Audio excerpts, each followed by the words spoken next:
If you were looking for a near-perfect example of financial suicide, then simply cast your mind back a few weeks to when the website OnlyFans announced it was banning all pornographic material from its platform. A decision which was quickly reversed because apparently the people who run OnlyFans didn't realise that their site is 99% filth. But in the world of publications and more recently websites catering to the needs of knuckle shufflers, the real old school player is Playboy. But they've recently made choices which aren't so much suicidal because that isn't a big enough word. It's like they're in Jonestown drinking the Kool-Aid and they've decided to call the branch Davidians. But Playboy has been losing readers and subscribers pretty much since the internet became popular, for two reasons.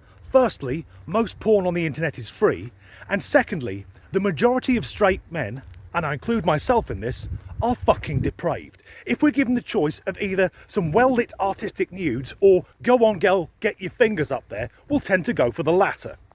Playboy recently announced that neither its publications nor its website would be featuring full nudity, which is a strange choice for a pornographer. But this isn't the moment where they went full Kurt Cobain. As I'm discussing pornography, I think it's worth mentioning sexuality because that will be relevant later. And I don't think anyone should be judged on their sexuality as none of us choose it. And I don't think it's as clear cut as there's straight, there's gay, and there's bi bang in the middle. If we're brutally honest, all of us are somewhere on a spectrum. Now, I'm only attracted to women, but knowing that there are men who have sex with other men doesn't repulse me. It's not my thing. I'm happy for them to get on with it. And the idea of women having sex with other women, well, that's most of my incognito browsing history. So why is that relevant?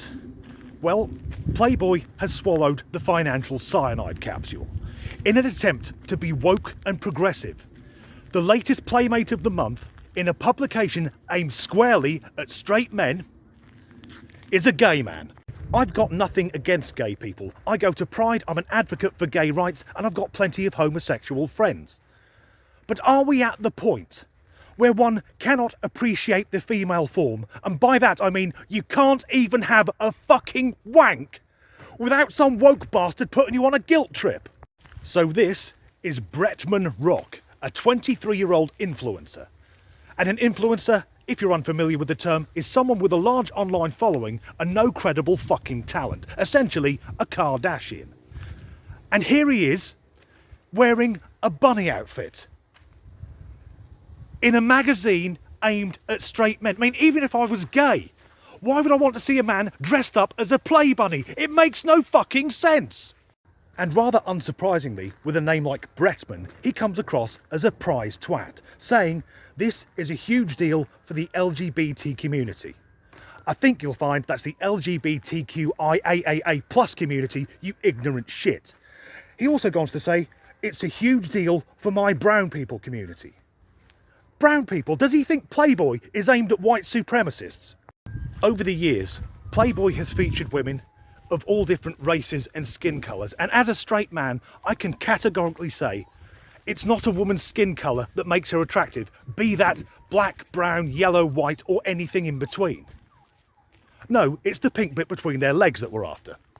And while I'm talking about race, there's something that's been bothering me, and I don't want to come across as an ignorant white guy. But it's this. Why is it there are no okay-looking Indian women, or women of Indian descent? They're either stunning and look like they fell off the cover of Vogue, and that is the majority of them, or they're a proper double bagger. And if you're not familiar with that term, a double bagger is a woman who is so ugly you put a paper bag over her head to have sex with her, and then put a bag on your head in case hers falls off. I like to think I deal with life's big unsolved mysteries, such as why is it you never see a woman in a sari who's a 5 out of 10. But Playboy still wasn't done committing harry-carry, because it also runs a clothing line for women. And if you see a woman wearing Playboy clothing, the chances are she's a slag. But they decided they needed a male model. Why? Why do we want to see a man in a bunny suit? Does the world desperately need more transvestites? But this isn't any model. This man, whose name I forgot to write down before I started recording this, is also a prominent BLM activist. And there's nothing wrong with that. But Playboy, please, can you stop ticking fucking boxes and go back to doing soft porn? There's the phrase, get woke, go broke. And the backlash against Playboy has been fucking phenomenal. Because it didn't appear to occur to them that straight men don't toss off looking at gay guys. This is as welcome as going to a vegan buffet and throwing a pig carcass on it. If you've got to the end of this video without harming yourself, well done. As ever, thanks for watching.